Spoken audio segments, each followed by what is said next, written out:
Hi, good afternoon, everyone. My name is Karl Viertel, and welcome to part 2 of the Operational Resilience webcast. Part 1, obviously, last week with my colleague Stefan Celestial. And today we have about 75 minutes of 3 really cool topics: cybersecurity, incident management, and training and awareness in the context of operational resilience.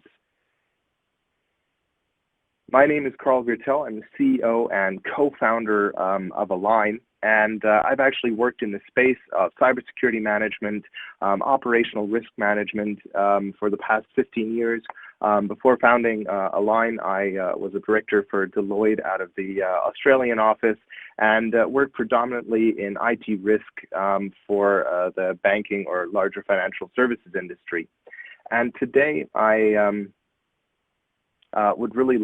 looking forward to speaking about these 3 core topics. We started out with, we have a larger web and white paper series around operational resilience. You can find that at operationalresilience.align.com, along with a recording of the first part of the webcast by my colleague Stefan. But today we'd like to close off the topic by talking about cybersecurity, incident and crisis management, training and awareness. As always with Bright Talk, you can ask your questions. I have them here up on my screen just whenever they arise.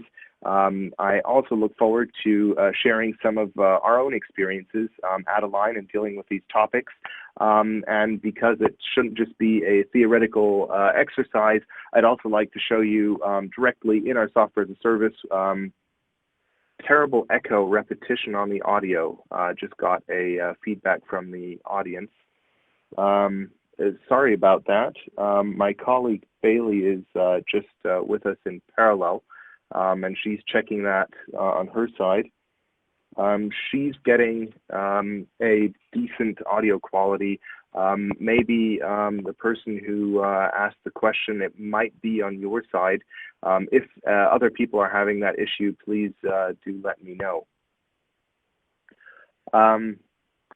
With that, I was just mentioning that I'd like to give you a quick view of what these challenges look like in our software as a service. So we'll go through some success factors, some core steps, and of course then taking a look at how we solve them and Align.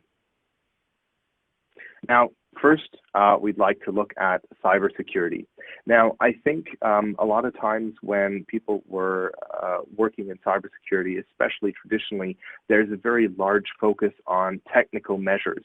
Right now, obviously, because you are joining this webcast, I'm sure you're aware of the humongous numbers of risks resulting from the cyberspace and essentially influencing the resilience of organizations. Obviously, the Yahoo hack with 3 billion data records is just an enormous number, but a number that I thought was pretty interesting was the 60% of 60% of organizations that went out of business claim that cyber attacks had something to do with it. So obviously this is core to resilience, being in business, and disruptions are of course also a hugely created through risks in cyber.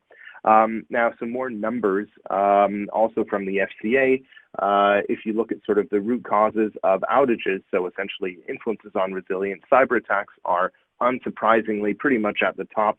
And if you look at the next 3, software and application issues and third-party failures, of course, can easily be summarized also under cyber attacks in many cases. And then, of course, with change management as I guess, your standard reason for outages. So obviously, you can't look at resilience of an organization without looking at cyber in 2019. Now, cybersecurity management traditionally and cyber resilience are a few things. One, you're looking at a service rather than individual technical measures. The other aspect is that you're combining practices that you've known previously, probably from business continuity management, from enterprise risk management, and you're applying that as basically a unified end-to-end approach to ensuring the resilience of an entire service from a cyber perspective. And obviously, the fact that everyone will at some point experience a cyber risk or a cyber weakness is pretty evident. So to be resilient, it's all about understanding these risks and dealing with them and mitigating them, and also being prepared for when they do hit. Now, one thing that also distinguishes basically the old school or previous approach to dealing with cybersecurity and cyber resilience is also bringing in the people factor, right? And a lot of regulators around the world are summarizing that under a culture of resilience. So we're based here in Munich, Germany, so we interact a lot with the BaFin, the German financial regulator, and you can't really read any publications of them without them mentioning the whole cyber resilience and culture of resilience aspect in their publications. And obviously, that's not by coincidence. Right, we are dealing with people, and people need to make informed and smart decisions. And so the first step in being or having a resilient culture is actually understanding or gaining transparency around those risks. We also, of course, mentioned the aspect of combining practices that you know from BCM into this exercise, and I think that's where the strategic risk detection and response capability comes in. So understanding where those cyber risks are coming from and what you're going to do on a strategic way to respond is certainly a core to being resilient. And last but not least, of course, once you've created transparency, once you've defined mitigating actions or response plans to those potential risks, there is always a residual risk that you may want to ensure, or you may want to accept. I think the key here is to have transparency and make that conscious decision, as opposed to simply buying some insurance and identifying some risks and hope that the rest will go all right. Now in Align, we've taken a fairly structured approach to essentially cyber resilience. So we define a four-step process, and I know that there are a lot of frameworks out there, and I know that there are a lot of different opinions, but we believe fairly strongly that you need to start out with controls for a number of reasons. One, likely a number of you are regulated, meaning that there are controls, there are requirements out there that define certain practices that you need to follow. You also are, even if you're not in the financial services industry or in another regulated industry, you will, of course, at least have privacy regulations that drive some of the approach in your cyber program. And lastly, even if the first two shouldn't apply, then you still might choose to follow a common framework such as ISO, NIST, CIS, or others to define your cyber practice. So essentially, defining what you want to do in form of controls is, in our view, a very important first step. The second step, obviously, following is understanding, based on the controls that you want to achieve and you want to implement in the organization, what's your current level assessment, following then into an analytics, so understanding the so what resulting from the gaps. So if you should have deviations from your target maturity, what do they mean and what do you need to do about them? And then moving on to the fourth step of essentially react, recover, and review.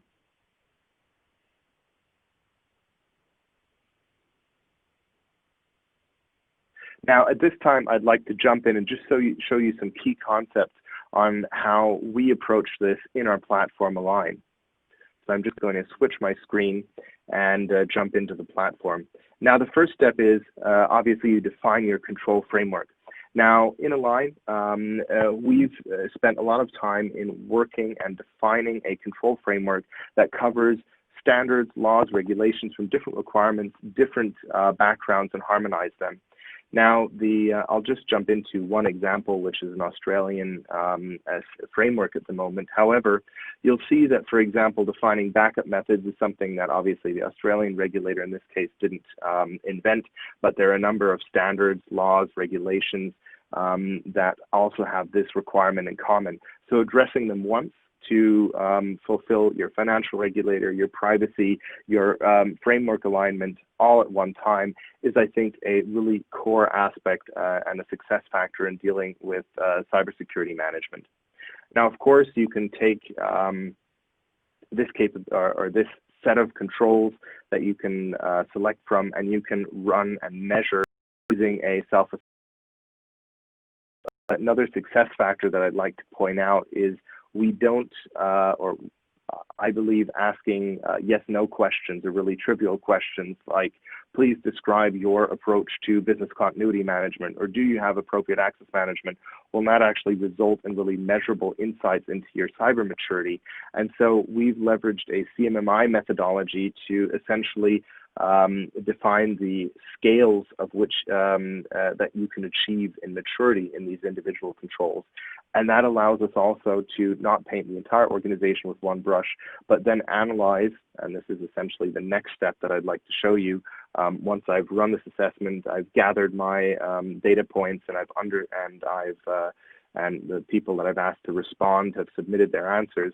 I can essentially analyze the output, which is our third step in our process, and say, let's take a look at, I don't know, one of our reports, and automatically get an insight into which cyber risks may be most probable.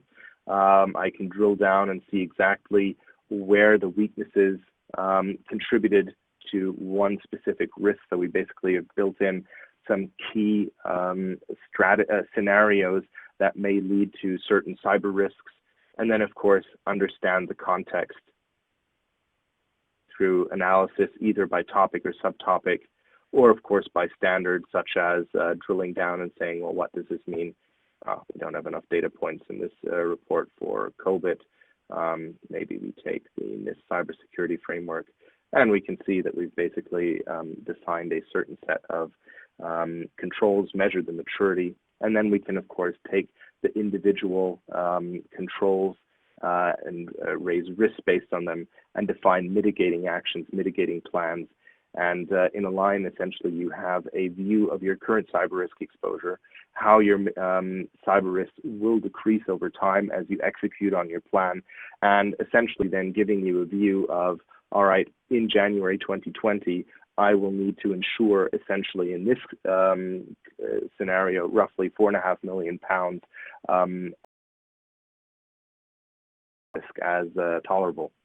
So essentially, we just went through a really quick view of those 4 steps, from defining the control framework, measuring the current level of compliance, understanding or assessing that, analyzing the outcomes, and then raising and mitigating those risks. I'm just going to jump back into the presentation at this point in time and just talk about some success factors. Now, this is really a combination of, I guess, some tried and true measures that you'll recognize and I'm sure will ring true, and others that are more general. So I think setting up a monitoring of some way, shape, or form to understand your current level and understand if something goes wrong in real time is essential. Now, there are a number of ways of doing it.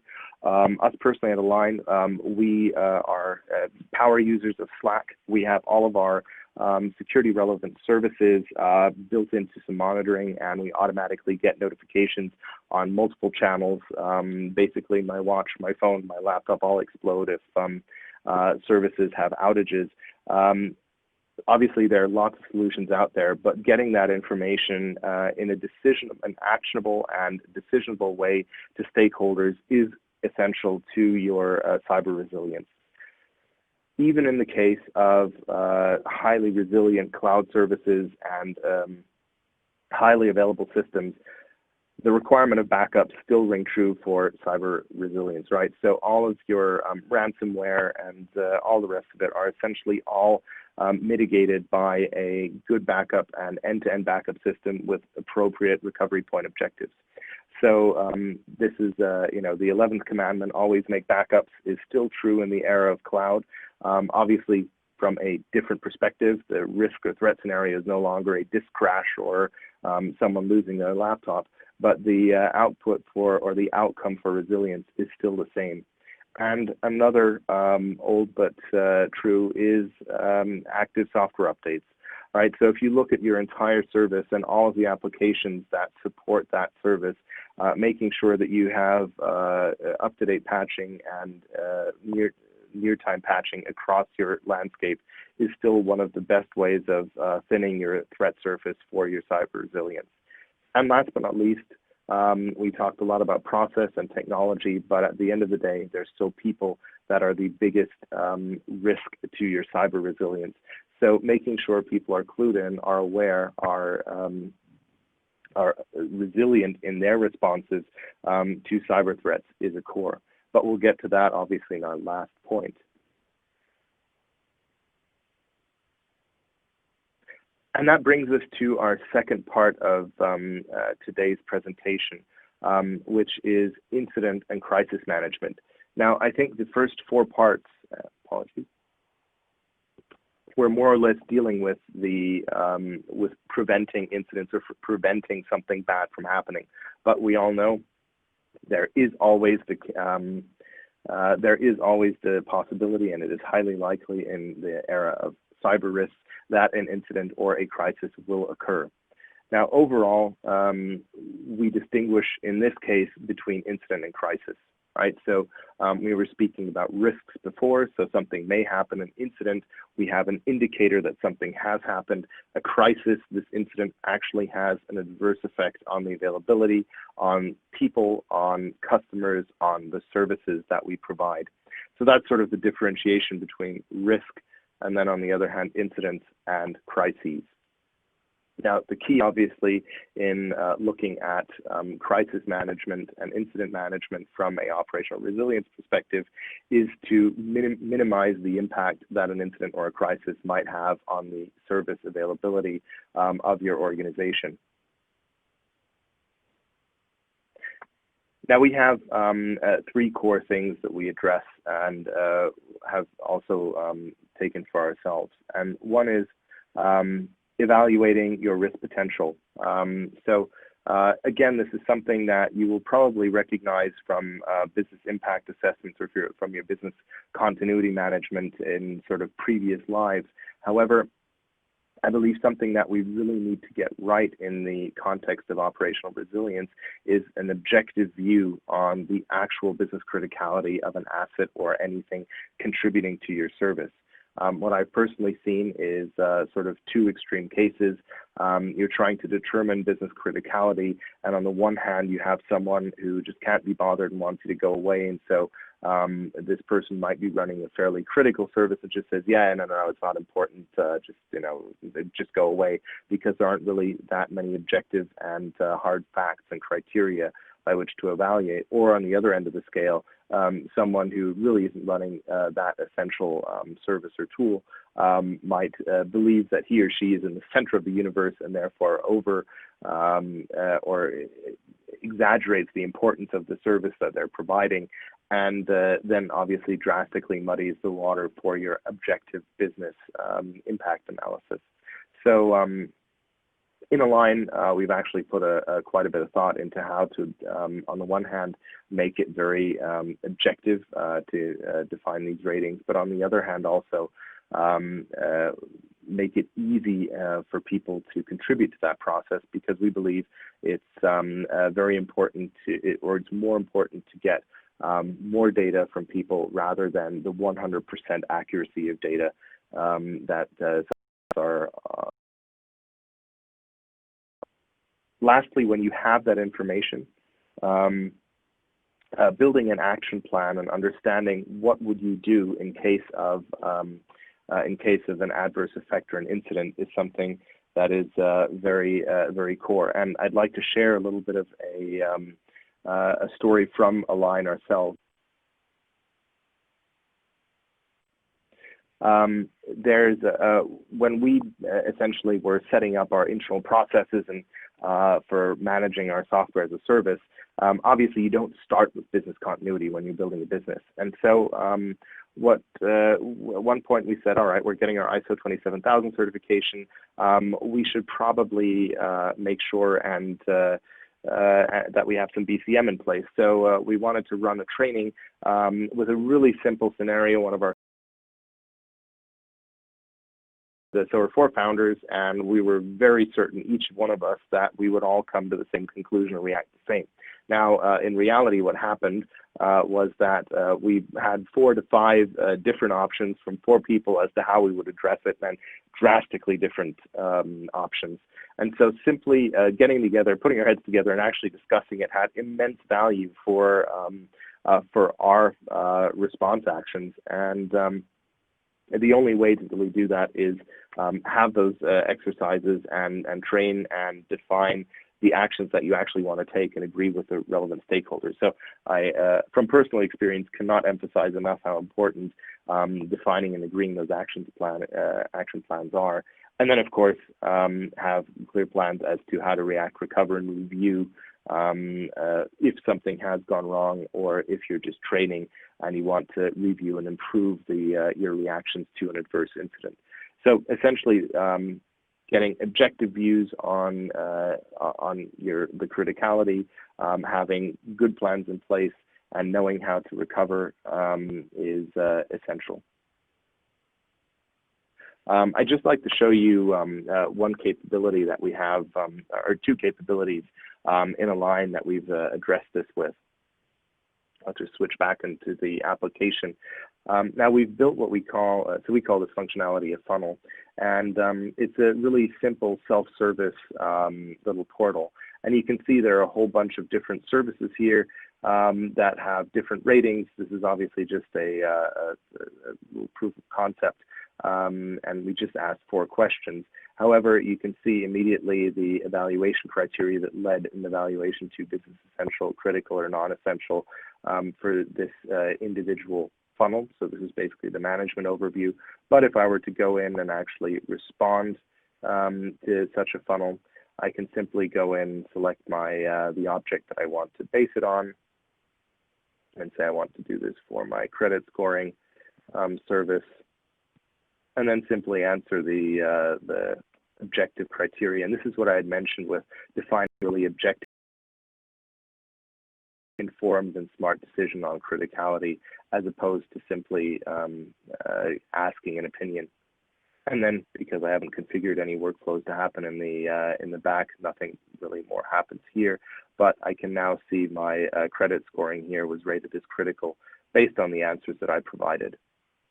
Now, the second aspect that I'd like to show you is really around actually raising an incident. So this is basically jumping to the end of the process. We've made one pretty core, I guess, functional decision, and also keen to hear your opinions on this. So we say you always have to raise an incident from a risk. The thinking behind this is, if I have an incident and I don't have a risk raised, then there's obviously always going to be a risk that this incident happens again. So if I wasn't aware of a risk and the incident happened, that's bad, and I should be raising a good incident risk management. I would expect to be at least prepared or aware of something adverse happening, and therefore I would already have a relevant risk in my risk register. So in a line, this is basically our risk register that we're actively managing, and you can see that some of these risks actually have linked incidents. So in this case, we have a risk of classified information being disclosed due to using multiple cloud services in this case, and we can see that there are actually 2 incidents that were raised with different impacts and different criticality. And if I switch into my incidents view, I actually get a visual representation of the criticality, the time, and of course the financial loss associated with it. Now, one thing that is really important in dealing with incidents, and we of course follow the Microsoft mantra, and we eat our own dog food, meaning we leverage this for our own incident management obviously as well, is the ability to document evidence, and of course also comment and essentially document the entire process of reacting to the incident, of solving the incident and gaining lessons learned, while always retaining that link back to the original risk that it came from, because of course that might inform the mitigating actions that I want to perform in order to prevent this risk from happening again. And obviously the fact that an incident actually occurred would likely also impact the probability rating of my risks that I'm actually tracking here. So this is just a real quick view of some of the things that are important to me in the context of incident management and how we put that into our platform. Moving back to our slides, there are a couple things that I believe are really key success factors here. And one is there are two different rule sets, meaning you have, on the one hand, a business as usual, and on the one hand, you have crisis mode. Now, distinguishing between the two very, very clearly is essential.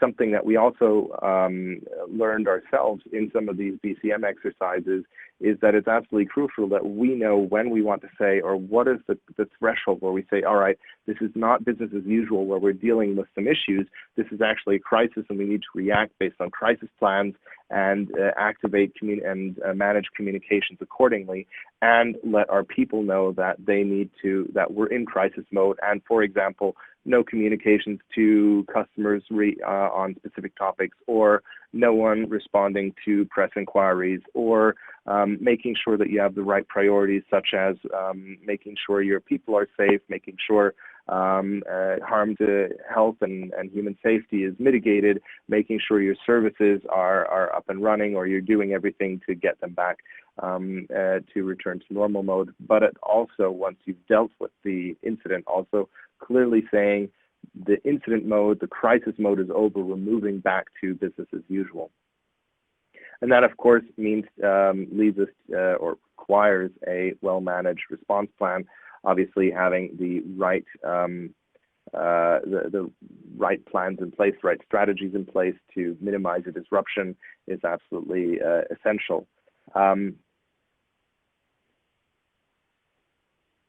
Yeah, so there's a question here. Do you factor in these incidents into operational resilience as part of a scenario analysis too? Absolutely.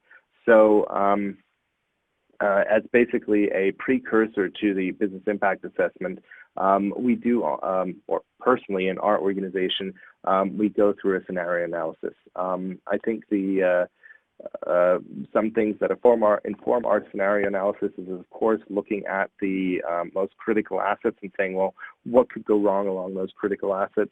The second thing that informs the scenarios that we train and test are also current events, right? So one example being ransomware, right? So you know, you might have you might have a big ransomware attack on on organizations around the world, and that sort of then leads us to say, all right, let's look at this scenario analysis, and let's also tailor the trainings and testing that we perform towards that.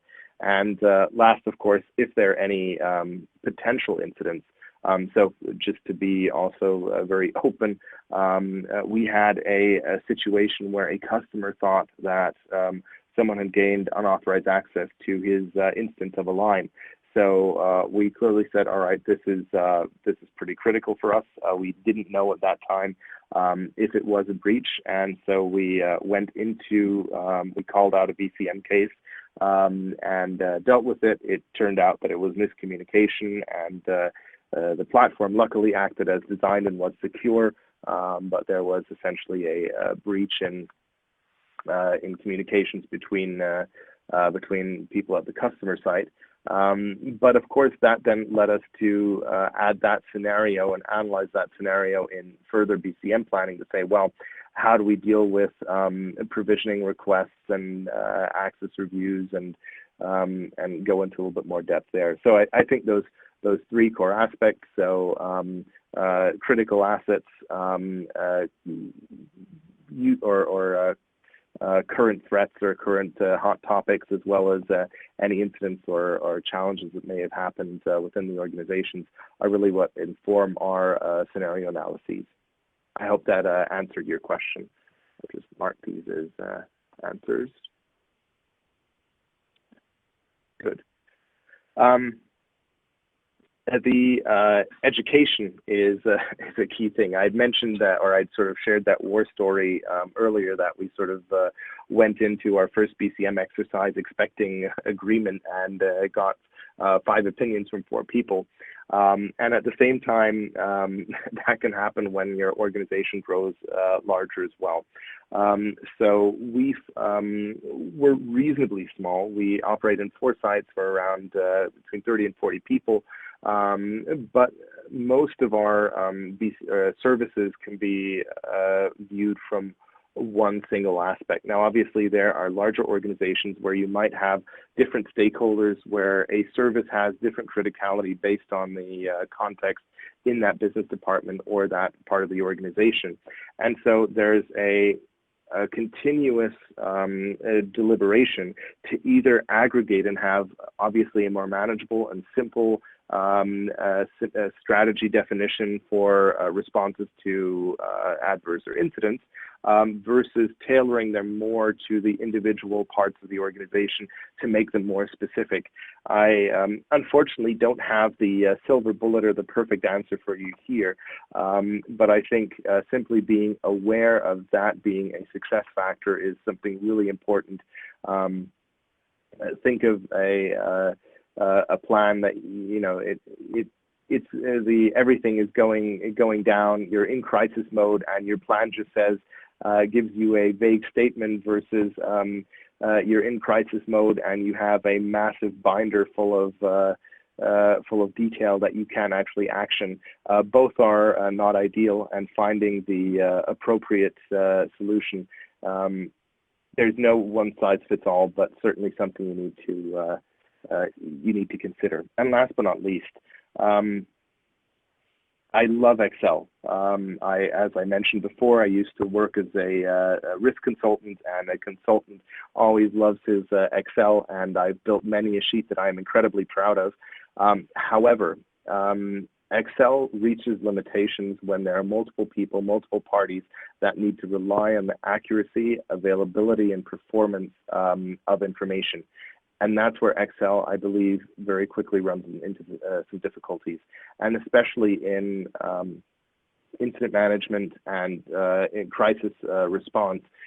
Excel can, of course, be your first resort and the first place you look, but do evaluate carefully if you haven't passed that point where it's actually becoming a liability rather than a pragmatic and cost-efficient way of managing this process.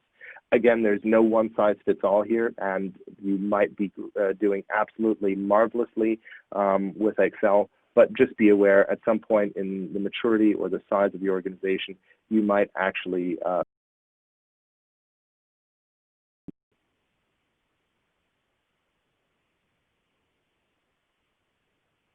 I'm just trying to switch to the next slide. Oops, sorry, there must have been a little bit of a lag, and we jumped over training and awareness. This is really sort of a wrapper around our first 5 parts of our webinar series here. And of course, we talked a lot about process, we talked a lot about technology, but at the end of the day, there are people that are one, your assets in implementing your operational resilience, but also the risks in that. And this is, I think, what we have on the next slide. Yep, 95% of information security incidents have human error. So we're all people still operating these machines, and we are people that are running businesses. And so making people aware, involving people in the right way is still at the core of operational resilience. Now, a few things that I've seen both in my previous life and in my role now at Align is awareness and essentially change management only works if it's a top-down initiative and with tone from the top. There is no other way of being successful in operational resilience if it's not a management priority. Now, I know that if you read through the ISO 27000 management statement, it's all about management awareness, tone from the top, and all the rest of it. But it's just with operational resilience and the breadth that this covers in essentially security governance, it is essential. Now, one of the experiences that I made previously in dealing with sort of change management in large organizations is that tone from the top is important, but it might not be behaviors. One person that I worked with previously had a methodology where she would essentially go around the organization and identify influencers within the organization based on specific questions. So to be obviously very exaggerating, right? If someone told you, who would be the person that you would listen to if they said, tomorrow we're all wearing red socks? Would it be your boss? Maybe it's the best mate that you always hang out with in the pub after work. Whatever that might be, there are influencers in every organization, every group of people, and obviously you need the organizational hierarchy to work in your favor, so it needs to be from the top, but you also need to find those influencers that will really get people on board and say, hey, this whole awareness for incidents, this whole awareness for the new cybersecurity program that we're rolling out, it's really something we need to do, and I'm doing it, so get on board. And finding those people is not trivial, but essential for effective change management in this space. Now, obviously, the people in your organizations are changing, right? We're running against into a millennial workforce, so more and more of your employees will have been born sort of after the 1980s, and essentially the way that this generation works is different than what previously came before them. And so in our view, building self-reliance is key to engaging this new generation of people processing your sensitive information, right? So enabling them to give them the right tools to make right decisions, to be smart about it is something that you need to find the right way to address in your younger workforce. And of course, one of the core things is finding a way to engage them in training, right? So operational resilience will never be simply achieved by reading documents. There will always have to be a part of action or part of doing. And now you obviously will know your audiences best, but do find a way to communicate with your audience that they listen to, right? I'm going to go out on a limb and say sending an email is not that medium. There are certainly multiple channels that you need to address to be effective, to reach them. And in Align, we have one of them, and I'd like to show you some ideas that we have there. But again, do know your customer, essentially. Some success factor, an approach that we take at Align, obviously quite straightforward: determine training objectives.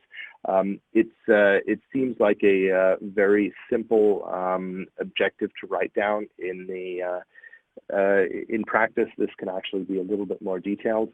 Again, the question is, do you want to train people generally for the awareness for the overall topic, or do you really want to train them in the details of how they need to react? So understanding what people know now, what they need to know, and conducting that needs assessment can be can actually take a lot of effort.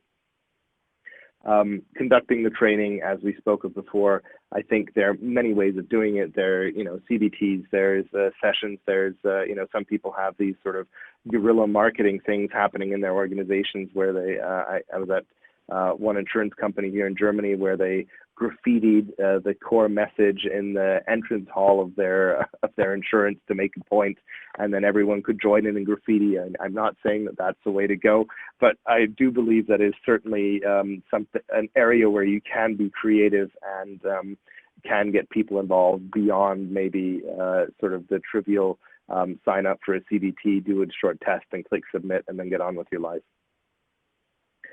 I think regardless of method, measuring the outcome, measuring the maturity, and measuring the awareness to understand how well you got through is essential. Again, depending on the medium you choose, there are different ways of measuring that.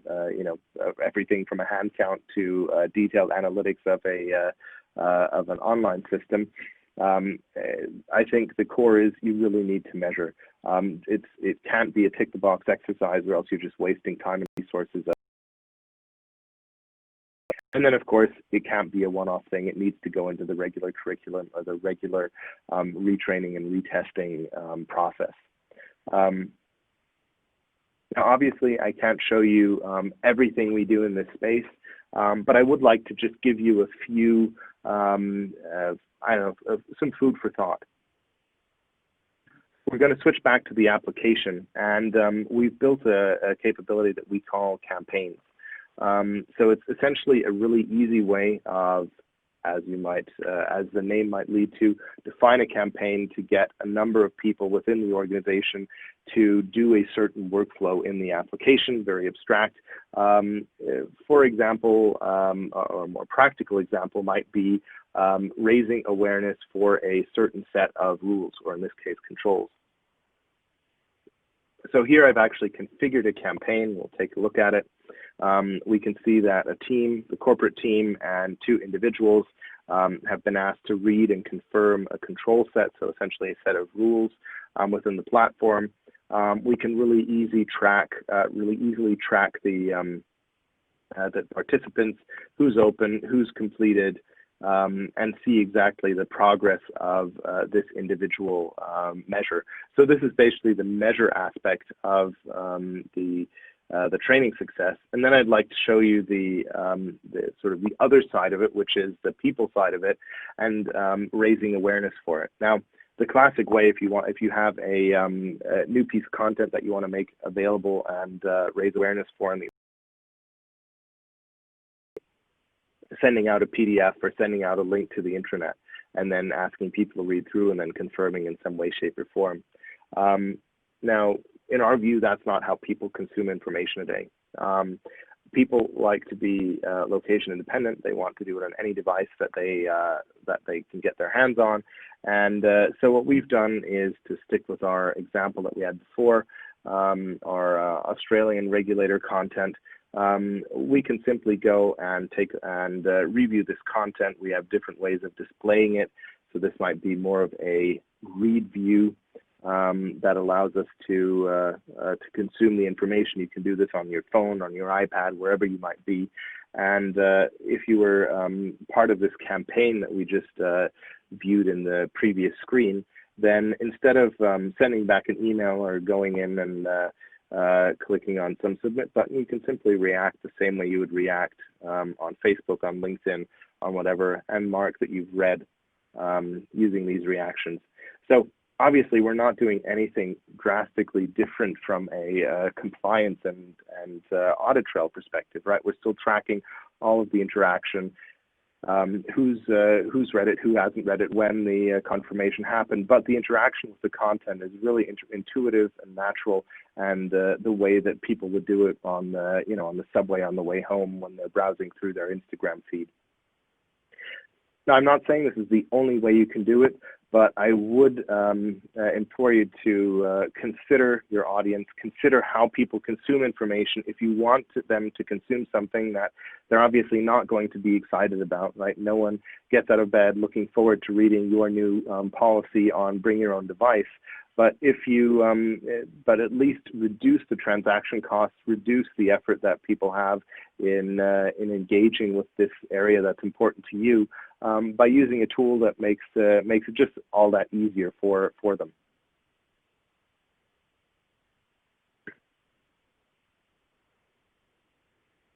A couple success factors for raising awareness. Now, excuse me. Now, there are, of course, some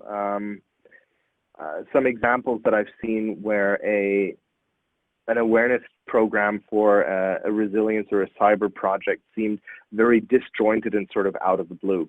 Now, this goes to the tone from the top point that we were discussing earlier, right? If it's entirely disjointed with what the rest of the business is doing and what's important to the organization, it's not going to have that emphasis from leadership, right? So tying in your any of your operational resilience topics with business objectives is something that's very very powerful, right? So let's say you have a certain, or management is given out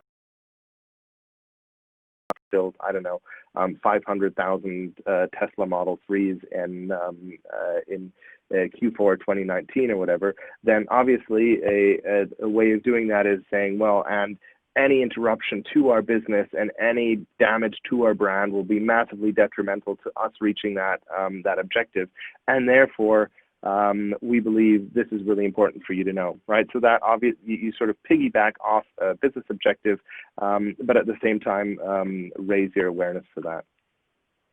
Again, this is the next point is more a learning and observation that we made ourselves. Having that training environment where we really locked ourselves in a room and just played through this this scenario of, in this case, one of our providers going down, really added a lot of value. So I think if we had done that in a more formal or structured way, or even waited for it to go down, obviously tensions would have been much, much higher. So I think trying things again, or discussing different ideas, and in this case, 4 and we skipped lunch, I think has an enormous amount of value compared to anything where people would, I don't know, fear repercussions or not be willing to speak out. Involving the whole organization is something that obviously also can't be neglected. Now, in our case, we of course didn't involve everyone in planning what we would do if this infrastructure provider goes down. However, one thing we did realize is, well, how do our employees know when we're in crisis mode? When are basically these rules in place, and what does it mean for me? If someone calls the office line and is a journalist, do I answer the phone? Do I not? Who will actually be authorized to say, all right, we're in this crisis mode, no one move, or everyone stay where you are, whatever that might be. And especially for those aspects, there's really very few people that can fully exclude from this exercise. So it will be a whole of organization effort if you're addressing operational resilience in a meaningful way, and your management will also need to be aware of that, right? That's not something you can do in your ivory tower and simply say, all right, now I'm operationally resilient and no one noticed, right? That's unfortunately not how this can work. And of course, last but not least, keep it simple. Try to over-engineer, make something too detailed, and try to achieve 100% instead of maybe applying the 80-20 or maybe 90-10 approach. In the larger organization will certainly not have positive returns on the invest.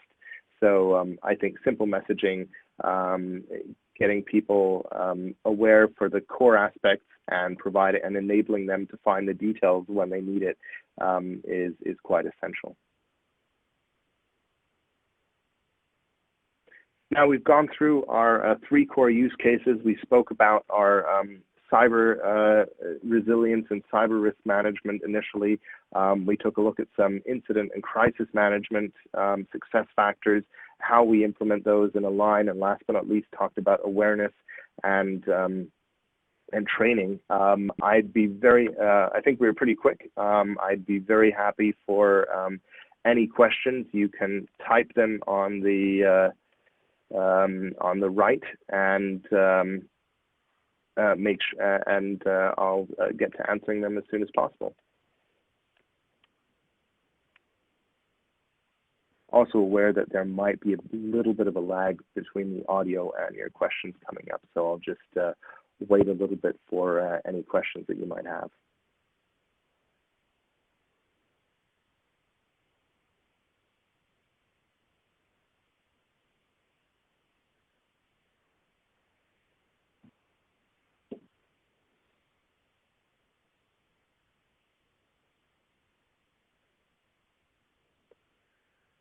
While we're waiting for any questions, I'll just also very quickly just raise a quick point here. The webinars, both this webinar as well as the previous webinar by my colleague Stefan, will be available both here on the IRM website as well as on Align's website, operationalresilience.align.com.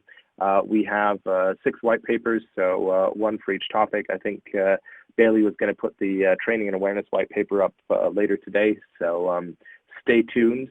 Uh, if you are not entirely sick and tired of my voice or Stefan's voice after these two webinars, we also have a podcast, the RegTech Report. You can also find that on align.com. We'd love to hear your thoughts. If you want to contribute, please reach out. We have a fun and feisty community of RegTech and risk enthusiasts. I also guarantee that we're the only podcast that bring together the topic of RegTech and that.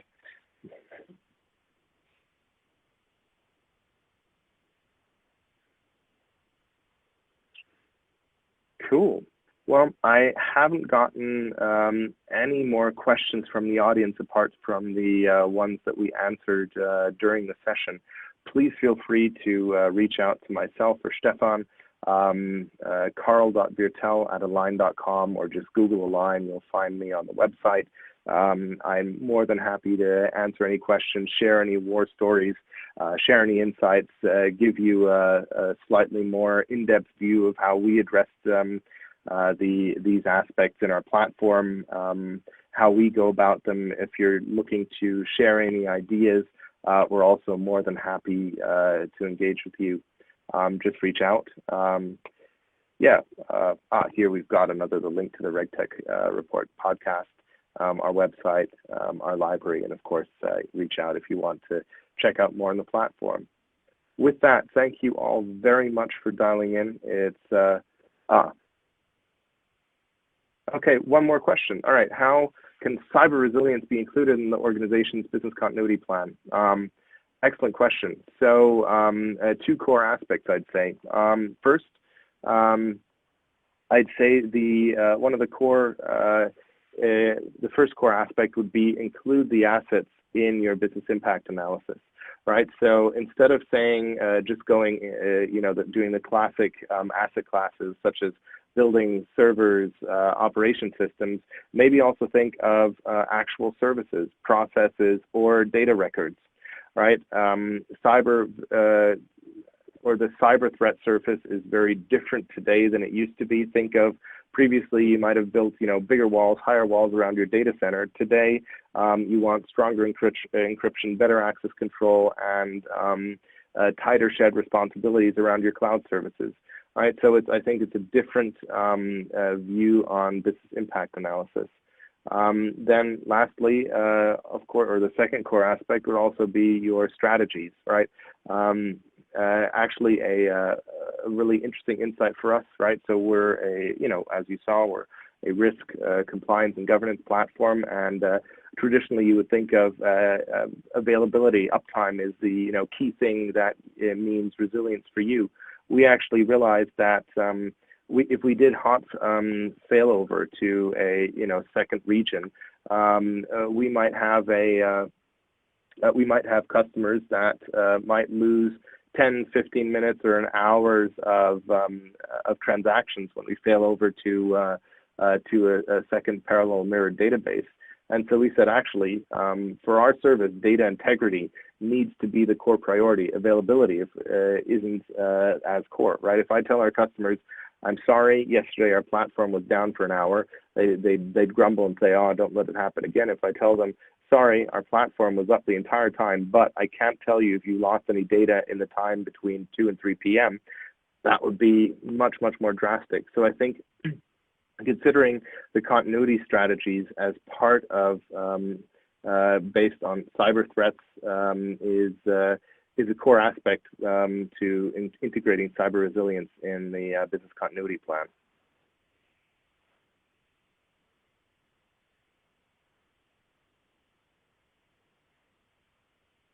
Cool. Now, during that time, I don't think we got any other questions. With that, I'd say please reach out if you have any other questions. Thank you so much for dialing in, and look forward to hearing from you on the various channels, and have a great evening. Bye.